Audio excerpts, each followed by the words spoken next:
Estamos ahora en el 9 de agosto. En el año 1902, Edward Elgar estrena en la coronación de Eduardo VII, Pompa y Circunstancias. Esta obra, que es una de las obras más populares que puede haber entre el público inglés y yo diría que universalmente. El título lo tomó Elgar del tercer acto del Otelo de Shakespeare, en su conjunto de 5 marchas. Esta obra lleva en la producción de Elgar el Opus 39, número 1, en Re, el número 2 en La menor, se estrenó en Liverpool, y los 3 y 4 fueron estrenados en Londres. La sección del trío, ligeramente modificada, empieza con las notas que sirvieron luego como la oda de la coronación. Esta obra, pues, tal vez por las circunstancias tan especiales en que fue estrenada y por el efecto impresionante, es decir, la majestad de esta música serena y majestuosa realmente, caló muy hondo en todos los que asistieron a esa ceremonia de la coronación de Eduardo VII, y desde entonces Elgar es tal vez uno de los músicos más populares que hay entre los ingleses. Se ha hablado de que Elgar es uno de esos espíritus dobles, como el caso de Johannes Brahms en Alemania, de esos músicos que eran capaces de escribir las cosas más serias y más filosóficas, y al mismo tiempo las más divertidas. Uno encuentra, por ejemplo, a Johannes Brahms escribiendo las danzas húngaras y las canciones populares, a veces muy regocijadas y muy radiantes, y obras que son verdaderamente profundas, como sus sinfonías, el Requiem alemán, etc.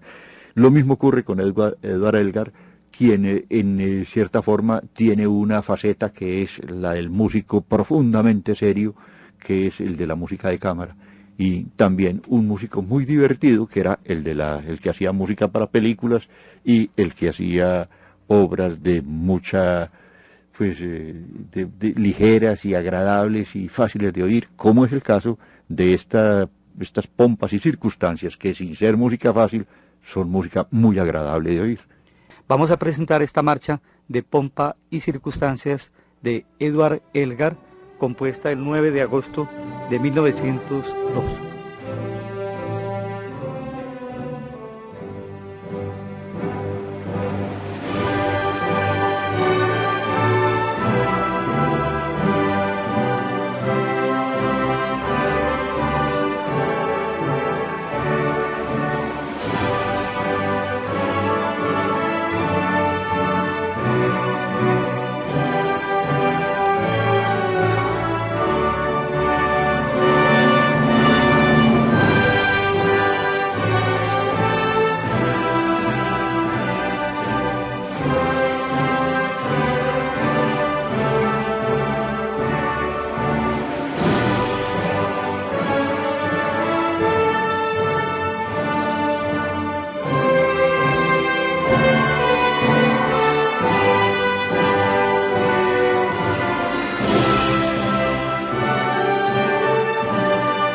El 11 de julio del año 1937 muere en Hollywood el compositor George Gershwin. Este compositor, él había nacido en Nueva York en el año 1898. Tal vez el momento más feliz de la vida de Gershwin fue cuando su padre, que se llamaba Morris Geshovitz, en realidad el apellido, que era un apellido ruso, de judío ruso, de inmigrantes, en todo caso fue transformado, traducido al inglés y convertido en el Gershwin, que fue el que usaron George y su hermano Ira. Decía que el momento más feliz fue cuando Jacob, cuando Morris Jervis compró un piano y uno de sus hijos, pues nadie sabe de a dónde, empezó a manosear el piano y salió tocando un mundo de cosas y nadie sabe cuándo había aprendido ni con quién. Lo cierto es que rápidamente él tocaba con mucha facilidad piezas populares que le permitieron trabajar en un almacén donde vendían partituras de música popular. Naturalmente no había en aquellos años de 1910 no era muy común todavía el desarrollo de las buenas grabaciones y la gente todavía tenía la costumbre de comprar las piezas de moda en un almacén de música, en sus transcripciones para piano, porque piano tocaba todo el mundo, y era una manera de divulgarlas, el tener un pianista en el almacén que tocara partituras para los clientes. Ese fue el trabajo que hizo por mucho tiempo, hizo George Gershwin en Nueva York, hasta que se arriesgó a lanzar obras, algunas canciones propias que dieron realmente que tuvieron un éxito grandísimo en Broadway. En 1919 él estrenó una comedia que se llamó La Lucille, que fue la primera de las comedias musicales que convirtieron su nombre pues en una de las glorias de la música popular, así de repente, como pasa en Estados Unidos tan comúnmente. Al principio la gente hablaba del éxito económico. En Estados Unidos nunca se habla de grandes éxitos como un gran músico. Un gran músico es el que vende muchos discos o el que vende muchas partituras o el que gana mucho.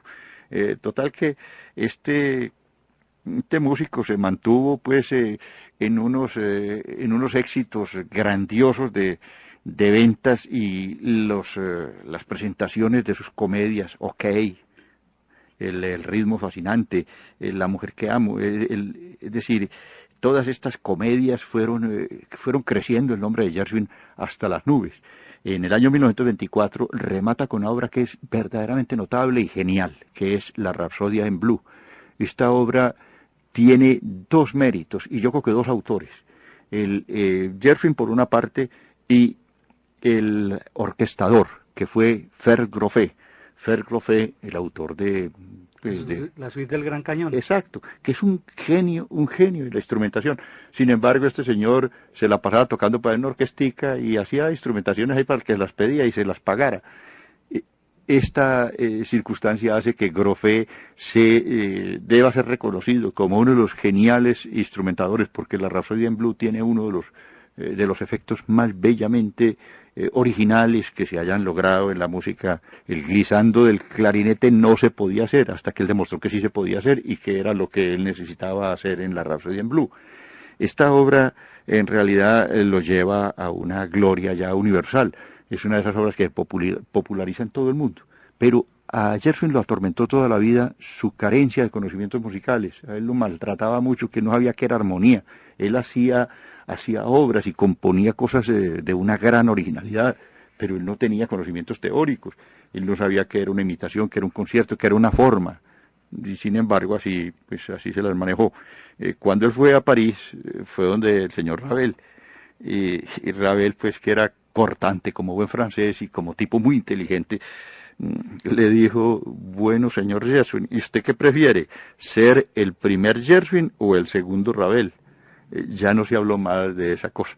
Después él fue y se buscó para un profesor oscuro, esos profesores del montón, y sin decirle y revelarle que él era un tipo muy famoso, el señor era Henry Cowell, le dijo que le diera unas clasitas de música, que es que él era muy aficionado y que quería aprender, pues el tipo le enseñó algunas cosas. En todo caso, eso ni le quitó ni le puso nada al genio de Gershwin.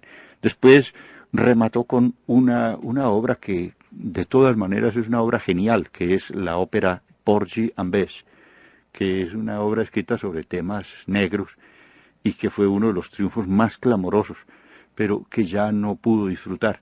Esto le llegó en el momento en que le fue diagnosticado un tumor cerebral que tuvo que ser operado de urgencia, y él murió en la operación en el año 1937 a la edad de 38 años.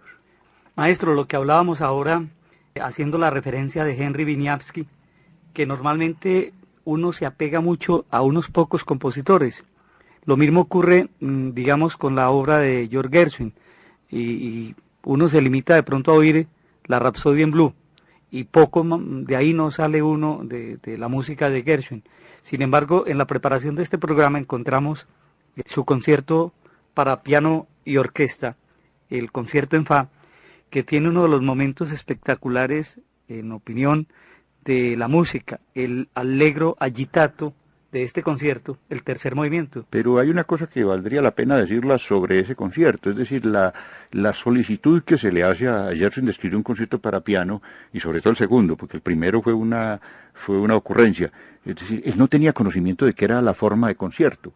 Y dice que cuando a él le vino este encargo, él se sintió muy preocupado y se fue cavilando, caminando despacio por alguna acera de Nueva York, y en Broadway él alcanzó a ver en la vitrina de una librería una obra que decía La forma musical. Entonces lo compró y buscó la parte de concierto, se leyó aquello, no lo entendió, y entonces dijo esto, pues él hizo ahí lo que pudo, y lo que pudo fue esto. Fue realmente uno de esos logros donde la originalidad y el genio y la autenticidad reemplaza todo lo que le faltaba en conocimiento teórico.